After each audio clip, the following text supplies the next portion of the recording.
nhưng mà một play tại lần tăng học này tròn men tên bà miên được mục phong ở đây nó coi nhầm thọt anh này còi đi bà một play viên này ôi mà này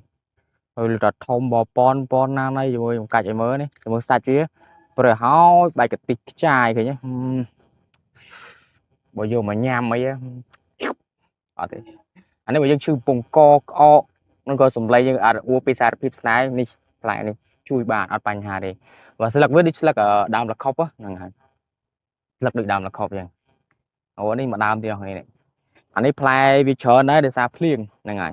ភ្លៀងនេះវារុះអស់ហ្នឹងហើយវារុះអស់នេះមួយជាប់សដងប្រេះហើយជាតិមកក៏ឃើញស្រក់ទៅមុតអ្នកចូលចិត្តគ្រឿងជូរមិនខកបំណងឡើយខ្ញុំណែនាំទៅមើលម្ដងទៀតអាហ្នឹងនៅពេលដែលវាធំវាជោភ្លៀងខ្លាំងគឺវារុះហើយវាអត់ទុកនៅទេវាថាអត់មានអ្នកថែរក្សាគេថាអត់មានអ្នកថែខែអញ្ចឹងហ៎បានមួយច្រើនហើយកាមុនប្អូនបើគាត់បេះយើតែឲ្យវាណាគេនោះឥឡូវគាត់លែងទុកចោលណានេះបើនិយាយពីជ្រុះវិញនេះมันខ្វះទេណានេះនេះរុះច្រើនណាស់នេះឃើញអត់ហ្នឹងហើយហ្នឹងអើយមកកណោនេះបាទនេះជាប់នេះរុះផងពីលើនេះมันតិចទេអ្នកគ្នានេះមើលដើមវាมันខ្ពស់ក៏មិនទៀបអីប្រហែលយ៉ាងងាយស្រួលបេះមិនបាច់ដាក់កម្មចដាអីរញ៉េរញ៉ៃទេនេះងាយស្រួលមែនតើបើសិនជាអ្នកគ្នាឆ្ងល់ថាវត្តថតរៀងញ័ររៀងអីកុំទៅខ្វល់ពេកខ្ញុំចេះតែថតយកតែមកថាលេងថតណែនាំពីធម្មជាតិពីដើមឈើច្រើនមែនតើដែលលក្ខណៈយើងវាដុះផ្ទាល់ដីហ្នឹងដូចដើមឈើនេះគ្នាមើលនេះឃើញដើមវាផ្ទាល់ដីអត់មានជីកកប់អត់មាញ់ឥឡូវទេហ្នឹងហើយយូរនេះយូរឆ្នាំហើយមិនដឹងប៉ុន្មានឆ្នាំទេចឹងអ្នកដាំហ្នឹងមានឪមានម៉ែខ្ញុំហ្នឹងហើយខ្ញុំនេះជាអ្នកធ្វើវីដេអូ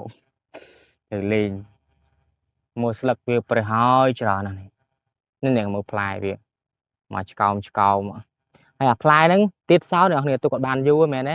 ថ្ងៃបើយើងខ្លះសេទូតកអី2 3ថ្ងៃវាទុននេះអស់នេះកូនពៅចឹងចេះតែកូនពៅងចឹងវាអត់ស្រស់អាហ្នឹងបេះភ្លាមយកទៅលក់ទៅអីឬយកទៅហូបអាហ្នឹងបានតែភ្លាមទេតែបើទុកយូរគឺចូលញ៉ាំខូចខ្ញុំធ្លាប់លក់គ្រឿងជូរដែរការលក់គ្រឿងជូរអត់ទាន់មានផ្លែទេដល់ឥឡូវឡើងលក់ប្រហែលផ្លែមួយកណ្ដោផ្លែច្រើនមែនតើពិបាកដាក់រកណាតែឥឡូវសបោច្រើនហ្នឹងហើយมันខ្វះទេឥ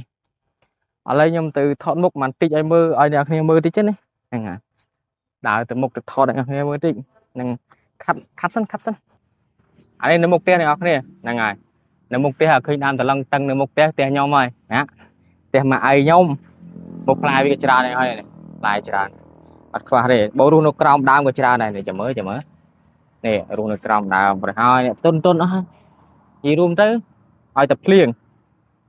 ងរស់មកមិនតិចទេច្រើនណាស់ខ្ញុំឃើញលេទឹកមាត់ដែរតែហូបបានហ្នឹងយើងអាឡែស៊ីនឹងផ្លែតឡឹងតឹង